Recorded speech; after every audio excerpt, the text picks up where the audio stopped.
I really hope that it counts. You have to get 100 precursor orbs to get 100%. I'm gonna Google what percentage is. Are you done with the Lost Frontier without getting any precursor orbs?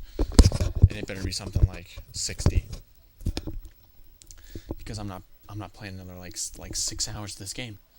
This is ridiculous. All right, you know what? So yet again, let's go ahead with impressions. All right.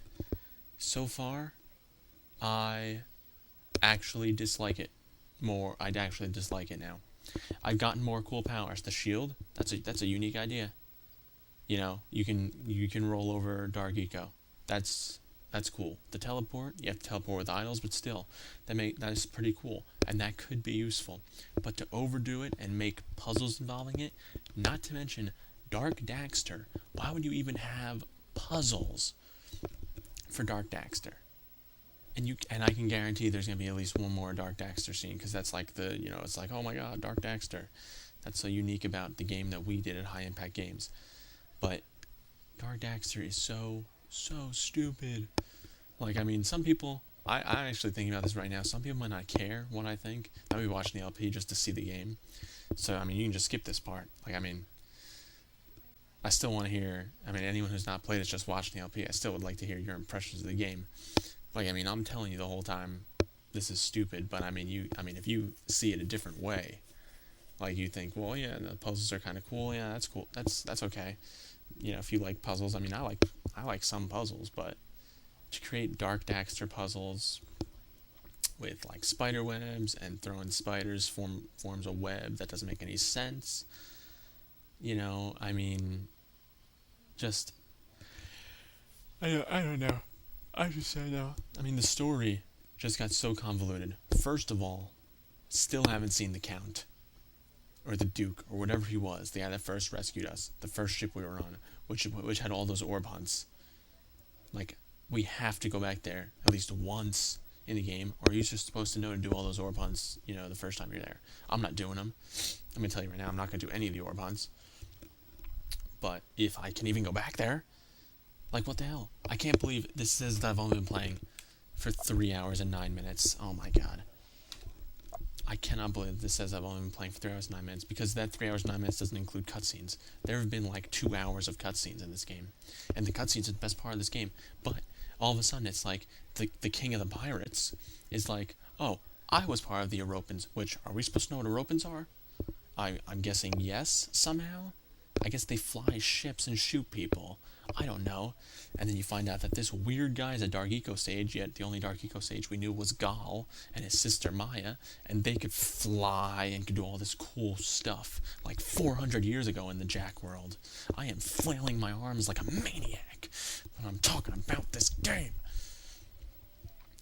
Like, what the hell? Who is this guy? And he just knew how to get there, and his memory came back. And it was like, I had to go through this whole thing, but Kira and him were sitting in some control room just working on it. How did they get there? Why can't I just walk with them for once, I would love if there was like a secret that cost 23 orbs, and it was like, just go to the end of the mission, and just walk with Kira and see how she gets from point A to point B. Yet Jak goes from point A to point D to point E to point Z to point K to point B. I mean, she just like, it looks like she just walks right next door. But whatever. And then and then all of a sudden the Pirate King is like, I was in charge of him, and then I marooned you after you took a blow to the head, like a douchebag. And Jak, too much, I'm gonna kill you. Why the hell would you kill me? Oh, Phoenix, you can't kill your way to forgiveness. That's the stupidest statement I've ever heard in my life. No shit. It's like, surprise, butt sex. You can't kill your way to forgiveness. It's like, damn it. And I already killed those 9,000 people. I could have sworn I was one away. No. Okay.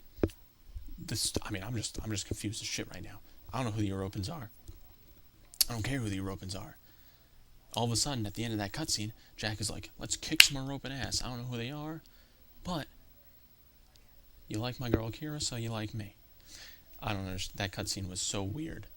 It went from everyone's friends to he's a Dark Eco Sage. He was like basically the second in command of the European culture, There's some dude, the soarer. I forget his name. I don't care what his name is. And it's like, uh, okay, big freaking whoop. You know, that cutscene just. I mean, that cutscene just pissed me off. The mission against this pirate lady was kind of fun. I'm gonna admit. The only fun mission I've played this entire recording session, which was from part 10 to wherever the hell I am now, was the pirate lady was the only fun mission, because it was basically like a boss fight from Jak 1 or Jak 2. It was really like a boss fight. I mean, the gameplay is still bad gameplay. Well, not really bad. They're giving you all these really cool powers. They're really unique. I think what they did was they tried to do too many new things at once, because they probably thought they were only going to get one shot at making a Jak game the way they wanted to, and they were going to force everything in, but not everything fits. All the dark powers are pretty cool. Just remembering the sheer combination of buttons is sometimes throwing me and causing me to die. But I mean, they're all really cool. I'll admit that. The fight with the pirate lady was fun. I hope she comes back. The Count is gone. I didn't really care who that was. He was just, in the beginning of the game, so whatever. So, yeah, so far, I mean, the gameplay is still, his jumps are still weird, his swinging on ropes are still weird, the guns are still slow. I mean, I don't know. It's not a Jak game. I would say they would have been better off calling it something else, using totally different characters, making up a whole new story, and kind of trying to start a series with this, and giving it a lot more time and putting it on the PS3 with much better graphics and much better gameplay. This game really needs a lot of polish, and it kind of shows with the jump, with like all the lateness in his attacks and stuff. They tried to give too many upgrades to too many things. The airship battles were obviously the thing they worked on the most, because the controls are really tight, and the firing, and the missions seem like they're kind of unique, I guess, but they're not really that fun. But obviously they thought, people were going to focus on this. People were just going to travel around this open map that we give you. No, screw that. Whatever. So far, that's what I think. That was probably like 11 minutes of rant, maybe even 2 videos of rant. Can you believe that? No, it's not that long. But thanks everybody for watching. I will see you guys next time, where we're going to go after that third part. I don't know where it is. We'll take the helm and we'll go where the wind blows us. Alright. Thanks everybody for watching. I will see everybody next time on Let's Play Jak and Daxter: The Lost Frontier. Blind.